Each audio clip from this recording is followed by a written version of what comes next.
Hello guys, welcome to इन्फोलो। कैसे हो? हेनरी के विजन्स ने इस वक्त सभी फ्रॉमलीज का दिमाग हिलाकर रखा है और सबसे बड़ा सवाल यही है कि क्या हॉस्पिटल वाली दुनिया रियल है या फ्रॉम टाउन वाली, या फिर हेनरी सच में कोमा में है। और ये सब मैन इन येलो का एक और डेंजरस माइंड गेम है, क्योंकि सोफिया ने उसे अपना ब्लड पिलाया है, जिससे सब इतना कंफ्यूजन क्रिएट करता है।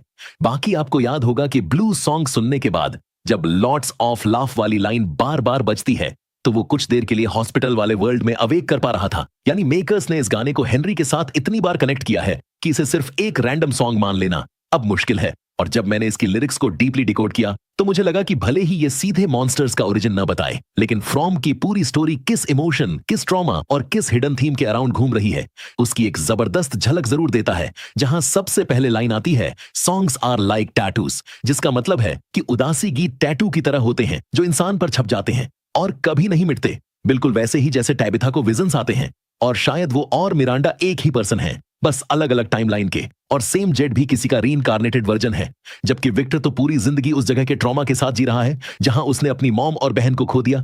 यानी टाउन सिर्फ लोगों को कैद नहीं करता, बल्कि उनके अंदर बस जाता है।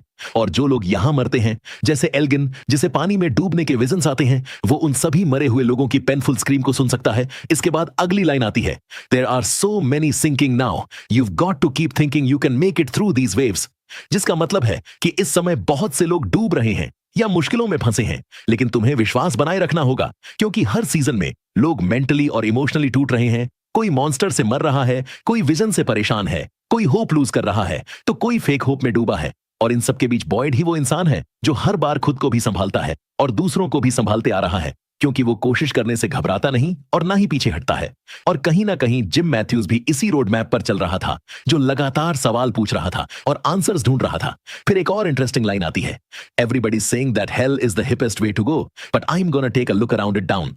जिसका मीनिंग है कि सब लोग जिस रास्ते को सबसे बढ़िया बता रहे हैं, मैं उसे सिर्फ इसीलिए नहीं मानूंगा क्योंकि सब उसके पक्ष में हैं, बल्कि पहले खुद देखूंगा, समझूंगा और फिर फैसला करूंगा।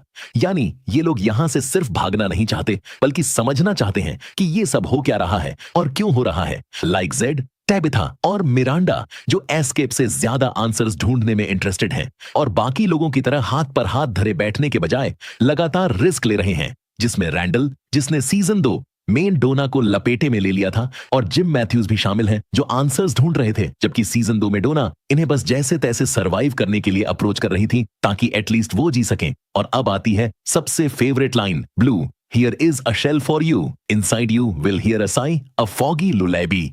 जिसका मतलब है कि शेल के अंदर आवाज सुनाई देती है, लेकिन क्लियर नहीं है, बस एक धुंधली सी आवाज आती है, एक सिग्नल या एक विस्पर। और अगर फ्रॉम की पूरी स्टोरी को देखो तो ये थीम बार बार रिपीट होती है, जैसे वो विस्पर्स जो सारा को सुनाई देती है, या वो फोन कॉल्स जो जिम मैथ्यूज और टैबिथा को सुनाई दे रहे थे, जिनसे कभी भी पूरा जवाब नहीं मिलता।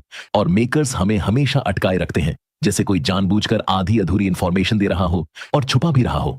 यानी मैन इन येलो का एक सॉलिड माइंड गेम चल रहा है। सो जोनी मिचेल की ये लिरिक्स फ्रॉम की मिस्ट्री को डायरेक्टली सॉल्व नहीं करती, क्योंकि इसमें मॉन्स्टर्स का कोई ओरिजिन नहीं है, लेकिन ये गाना इनडायरेक्टली इसके कोर थीम्स जैसे lost souls, trauma, hope, fear, survival और आंसर्स की एंडलेस सर्च को परफेक्टली रिप्रेजेंट करता है।